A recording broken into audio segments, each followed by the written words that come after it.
হরে কৃষ্ণ। আজ 16ই সেপ্টেম্বর 2024 সোমবার। গৌড়ীয় পরম্পরার মহান বৈষ্ণব আচার্য শ্রীল ভক্তিবিনোদ ঠাকুরের শুভ আবির্ভাব তিথি আজ। গত 4 দিন নিম্নচাপের কারণে অবিশ্রান্ত বৃষ্টি হয়ে চলেছে। মাঝে মাঝে বৃষ্টি থামলেও সূর্যদেবের মুখ দেখা যায়নি গত 4 দিনে।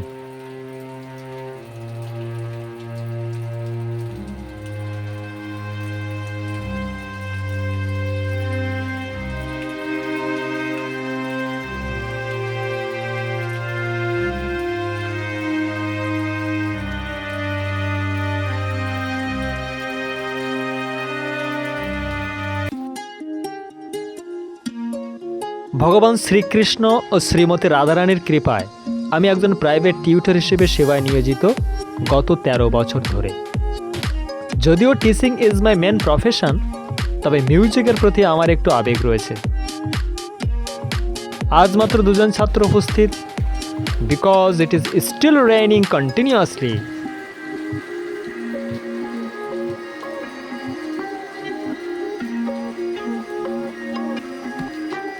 দেরিতে ঘুম থেকে ওঠার জন্য 16 মালা জপ শেষ হয়নি, তাই অশান্ত মনকে নিয়ন্ত্রণ করার জন্য হরে কৃষ্ণ মহামন্ত্র জপ করা হবে এখন। হরের নাম হরের নাম হরের নাম ঐব কেবলম, কলৌ নাস্তেব নাস্তেব নাস্তেব গতির অন্যথা। এই কলিযুগে ভগবানের দিব্য নাম কীর্তন করা ছাড়া আর অন্য কোনো গতি নেই, আর অন্য কোনো গতি নেই, আর অন্য কোনো গতি নেই। খেটা টা তেরে খেটা তাক তেরে খেটা ধা তেরে খেটা তাক তেরে খেটা টা তেরে খেটা তাক তেরে খেটা তাক তেরে খেটা টা তেরে খেটা তাক তেরে খেটা ধা তেরে খেটা তাক তেরে খেটা টা তেরে খেটা তাক তেরে খেটা ধা তেরে খেটা তাক তেরে খেটা টা তেরে খেটা তাক তেরে খেটা ধা তেরে খেটা তাক তেরে খেটা।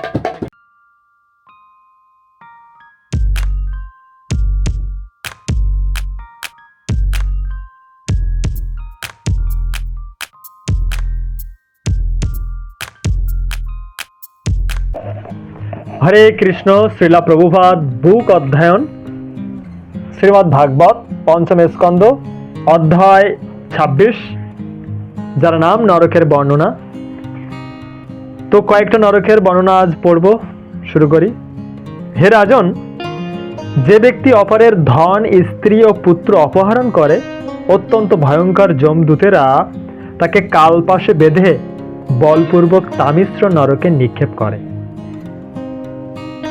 এই তামিশ্র নরক ঘোর অন্ধকারে আচ্ছন্ন। সেখানে যমদূতেরা পাপীকে ভীষণভাবে প্রহার, তাড়ন এবং তর্জন করে। সেখানে তাকে অনশনে রাখা হয় এবং জল পান করতে দেওয়া হয় না।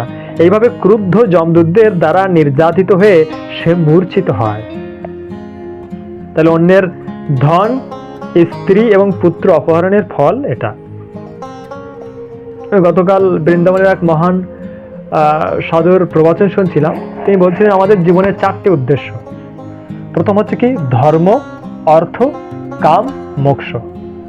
আমাদের প্রাধান্য দেওয়া উচিত ধর্মকে, কিন্তু আমরা ধর্মকে উপেক্ষা করে অর্থকে প্রাধান্য দিই। এর ফলে আমরা অধর্মের পথে হাঁটা শুরু করি।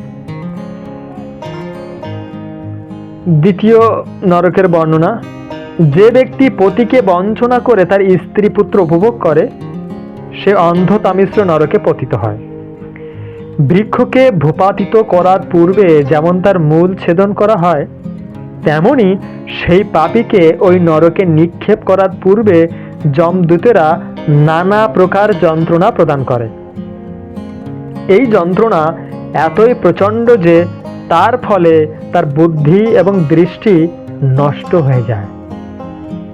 সেই জন্যই সেই নরককে পণ্ডিতেরা অন্ধ তামিশ্র বলেন। 3 নম্বর নরকের বর্ণনা কেমন দেখি।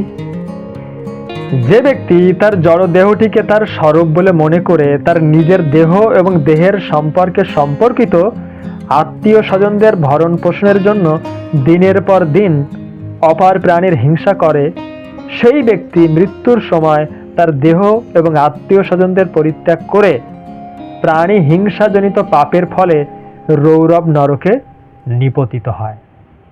তাহলে রৌরব নরকে নিপতিত হওয়ার কারণ নিজের দেহটিকেই আসল পরিচয় মনে করা। তাৎপর্যে শ্রীলা প্রভুপাদ লিখেছেন, শ্রীমদ্ ভাগবতে বলা হয়েছে, যস্যাত্ম বুদ্ধি কুণপি ত্রিধাতুকে শোধি কলাত্রিদিষু ভৌম ইজ্জধি যতীর্থ বুদ্ধি সলিলে ন করি চিজ জনেষু ভিজ্ঞেষু স এব গোখরঃ। যে মানুষ কপ, পিত্ত ও বায়ু এই তিনটি ধাতু দিয়ে তৈরি দেহটিকে তার স্বরূপ বলে মনে করে, যে তার দেহের সঙ্গে সম্পর্কিত ব্যক্তিদের আত্মীয় স্বজন বলে মনে করে, যে স্থানটিতে তার দেহের জন্ম হয়েছে সেই স্থানটিকে পূজ্য বলে মনে করে, এবং দিব্য জ্ঞান সমন্বিত ব্যক্তিদের সঙ্গে সাক্ষাৎ করতে যাওয়ার পরিবর্তে যে কেবল স্নান করার জন্য তীর্থস্থানে যায়, সেই ব্যক্তি একটি গাধা বা গরুর মতো। শ্রীমদ্ ভাগবত 10:84-13। দুই প্রকার মানুষ বিষয়ে মগ্ন থাকে। এক প্রকার মানুষ অজ্ঞানতাবশত তাদের দেহকে তাদের স্বরূপ বলে মনে করে, অতএব তারা নিশ্চয় পশুর মতো। এবং অন্য শ্রেণীর মানুষেরা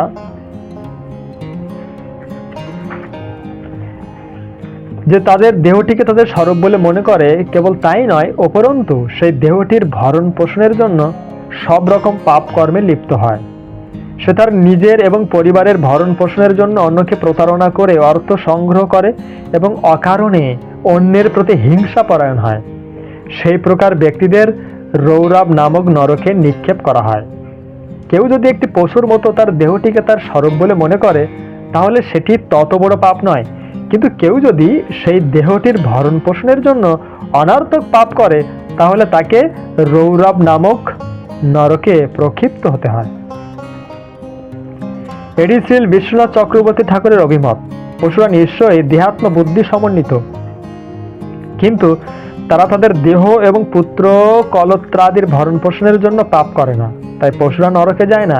কিন্তু মানুষ যখন তার দেহ এবং আত্মীয় স্বজনদের ভরণ পোষণের জন্য অন্য প্রাণীর প্রতি হিংসা পরায়ণ হয় এবং তাদের প্রতারণা করে, তখন তাকে নরকে দণ্ডভোগ করতে হয়।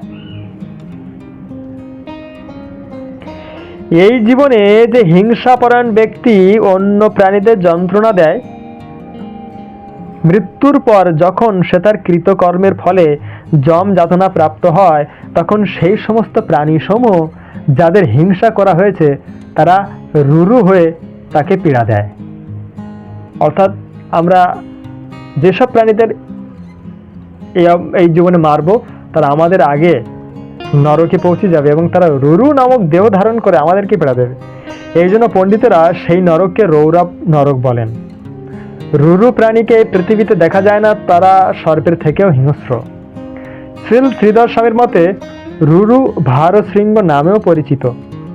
শ্রী জীব গোস্বামী তার সন্দর্ভে প্রতিপন্ন করেছেন, রুরু শব্দস্য স্বয়ং মুনি নৈব টিকা বিধান্য লোকে সুপ্রসিদ্ধ এবায়ং জন্তু বিশেষ। অতএব রুরুদের এই পৃথিবীতে দেখা না গেলেও শাস্ত্রে তাদের অস্তিত্ব প্রতিপন্ন হয়েছে।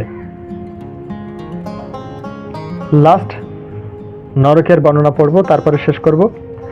যারা অন্যদের কষ্ট দিয়ে নিজেদের দেহ ধারণ করে, তাদের মহা রৌরব নরকে দণ্ডভোগ করতে হয়। সেই নরকে ক্রোব্যাদ নামক রুরু পশুরা তাদের যন্ত্রণা দিয়ে মাংস আহার করে।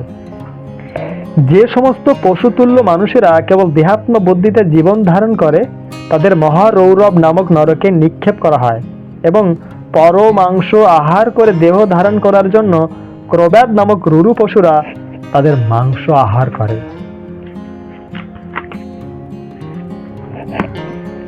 হরে Krishna.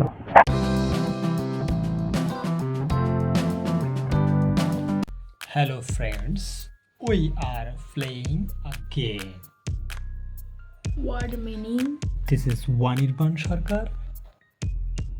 Tell something about your hobby, Mr. Wanirban Sarkar. My hobby is I am I will tell it. His hobby is eating and No. he's getting fat. no